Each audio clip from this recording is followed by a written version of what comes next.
GTN की विशेष report में आज हम आपको झारखंड की राजनीति का ताजा अपडेट, जिसमें प्रगति, चुनौतियां और आगे की राह शामिल है। पेश है विशेष रिपोर्ट। झारखंड में राजनीतिक हलचल पिछले कुछ हफ्तों में काफी गहराई से बदल रही है। राज्य सरकार और विपक्ष दोनों ओर से अहम फैसले हो रहे हैं, जो न सिर्फ राज्य की विकास नीति को आकार दे रहे हैं, बल्कि सामाजिक आर्थिक तस्वीर को भी नए आयाम दे रहे हैं। मंत्रिमंडल की सक्रियता और बड़े फैसले। मुख्यमंत्री हेमंत सोरेन की अगुवाई में राज्य कैबिनेट ने हाल ही में 13 मुख्य प्रस्ताव पास किए हैं। इनमें रामगढ़ मेगा लिफ्ट, सिंचाई योजना, सड़क निर्माण और अन्य इंफ्रास्ट्रक्चर प्रोजेक्ट शामिल है। इसके अलावा शिक्षा और खेल क्षेत्रों को बढ़ावा देने के लिए भी राज्य सरकार ने कदम उठाए हैं। हॉकी खिलाड़ी सलीमा टेटे और निक्की प्रधान को आवंटित जमीन पर स्टाम्प ड्यूटी माफ की गई है और हेलीकॉप्टर सुविधा भी बढ़ाई गई है। अर्थव्यवस्था और खनन नीतियां। खनन मंत्रालय की नीतियों में झारखंड अब एक बड़े मोड़ पर खड़ा है। राज्य की खनन रेवेन्यू में कोयला सबसे बड़ा योगदान करता है। सरकार ने माइक्रो उद्योगों को बढ़ावा देने के लिए एमएसएमई विशेष छूट बिल पारित करवाया है, जो छोटे और मध्य उद्यमों को लाइसेंसिंग और अनुमोदन की प्रक्रियाओं में सरलता देगा। साथ ही 11 लोहे के रूट और 5 सोने की खान की नीलामी की योजना है, जिससे अलग वित्तीय वर्ष में राज्य को बड़े निवेश की उम्मीद है।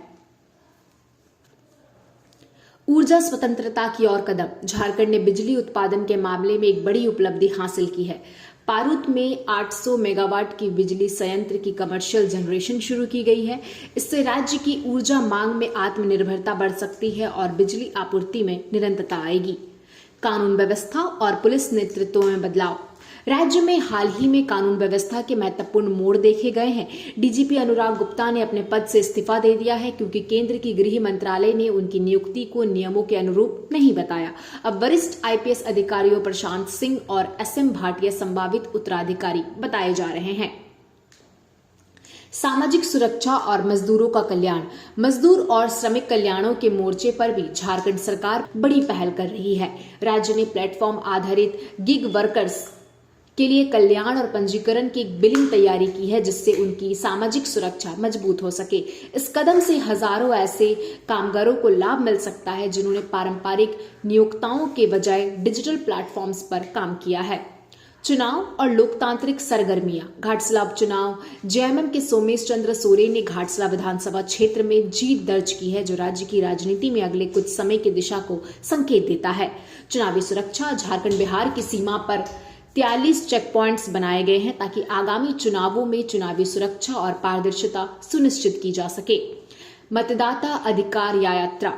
मुख्यमंत्री हेमंत सोरेन ने वोटर अधिकार यात्रा के दौरान प्रधानमंत्री मोदी को आमने सामने चुनौती दी है और कहा है कि अगर मतदाता सूची इतनी जांचों के बाद भी त्रुटिपूर्ण है, तो उन्हें नई जनादेश मांगना चाहिए। महिला राजनीति में बदलाव। झारखंड कांग्रेस में महिलाओं की भागीदारी को सशक्त बनाने के लिए नई पहल की गई है।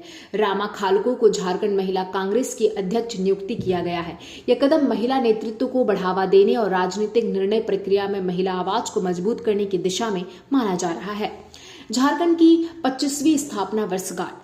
राज्य 11 से 14 नवंबर के बीच अपनी 25वीं सालगिरह मना रहा है। इस मौके पर स्कूलों में विशेष सांस्कृतिक और शैक्षणिक कार्यक्रम आयोजित किए गए हैं, ताकि नई पीढ़ी में राज्य की विरासत और विकास के प्रति गर्व की भावना जग सके। नजरिए और चुनौतियां। राज्य सरकार की महत्वाकांक्षी नीतियां, जैसे इंडस्ट्रियल बढ़ावा और संसाधन निष्कर्षण, आर्थिक दृष्टि से लाभदायक है, लेकिन पर्यावरण और स्थानीय समुदायों के लिए भी चिंताएं बढ़ रही है। पुलिस के नेतृत्व में बदलाव और विधिक सुधारों की दिशा सकारात्मक है, लेकिन प्रशासनिक स्थिरता बनाए रखना जरूरी होगा।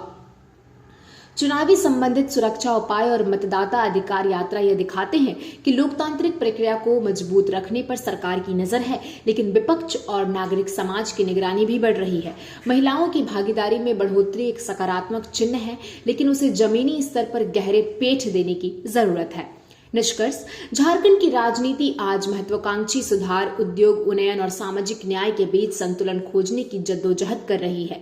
हेमंत सोरेन सरकार सक्रिय दिख रही है, लेकिन आने वाले समय में यह देखना होगा कि योजनाएं जमीन पर कितनी सफलतापूर्वक लागू होती है और किस तरह से राज्य की विविध आबादी, आदिवासी, मजदूर, युवा और महिला इन नीतियों का लाभ उठा पाती है। हम ये कह सकते हैं कि झारखंड की राजनीति आज 3 शब्दों पर खड़ी है: विकास, तनाव और रणनीति।